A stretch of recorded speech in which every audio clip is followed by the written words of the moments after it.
What if I told you that one of Africa's most iconic predators is quietly disappearing?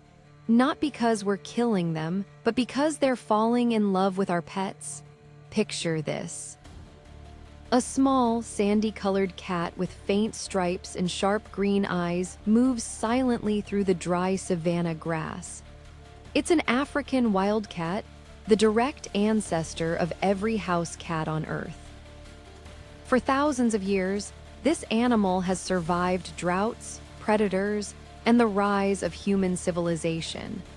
But today, it faces a threat no one saw coming. It's breeding itself out of existence. The African wildcat is being genetically swamped by its own domesticated descendants.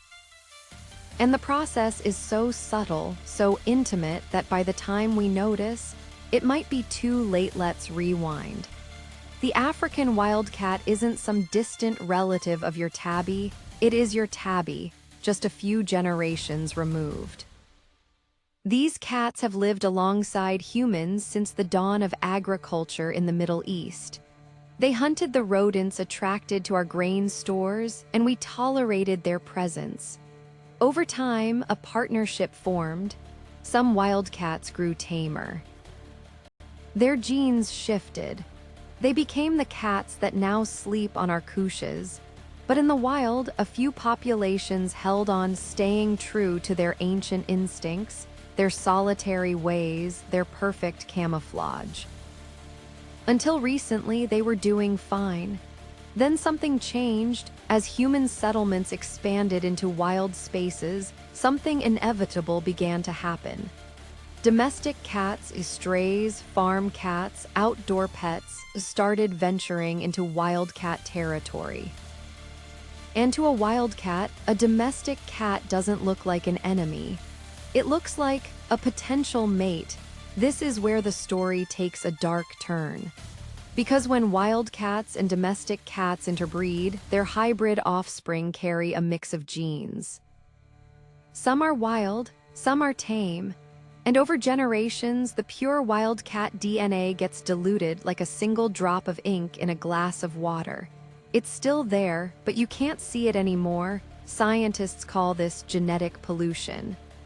It's an irreversible contamination of a wild species gene pool. And for the African wildcat, it's happening fast. In some regions of South Africa, studies show that less than 10% of wildcats tested are genetically pure. The rest are hybrids. In parts of Botswana and Namibia, the numbers are just as alarming. The true African wildcat, the original blueprint, is fading from the landscape, replaced by something different. But why does it matter? If they look similar and act somewhat alike, what's the harm? The problem is in the details. Pure African wildcats are finely tuned survival machines. They have stronger immune systems adapted to local diseases. Their coat patterns provide perfect camouflage in the savanna. They're solitary, territorial, and expert hunters, behaviors essential for surviving in the wild. Hybrid cats, on the other hand, often inherit domestic traits. They might be more social, less fearful of humans, and have coat colors that stand out against the dry grass, making them easier targets for eagles or jackals. They may lack the specific instincts needed to avoid predators or find wild prey. In essence, they're wildcats but softer. Less equipped, and once a hybrid population forms, it's almost impossible to reverse. You can't unmix genes. You can't tell a hybrid cat not to breed with another hybrid or with one of the last pure wildcats. The cycle continues, and the original genetic signature erodes further with every generation. So what can be done?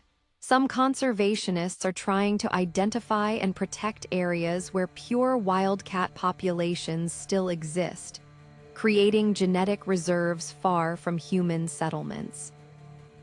Others are promoting the sterilization of domestic cats in rural areas, especially near wildcat habitats. It's a sensitive issue, telling people they can't let their cats roam. But in some regions, it's the only way to slow the hybridization tide. There's also a growing effort to use genetic testing to identify pure wildcats for captive breeding programs. If we can preserve their DNA now, we might one day be able to reintroduce them into safe, managed landscapes. But the clock is ticking. Unlike extinction from hunting or deforestation, which often makes headlines, genetic extinction is silent. It happens village by village, farm by farm, one mating pair at a time.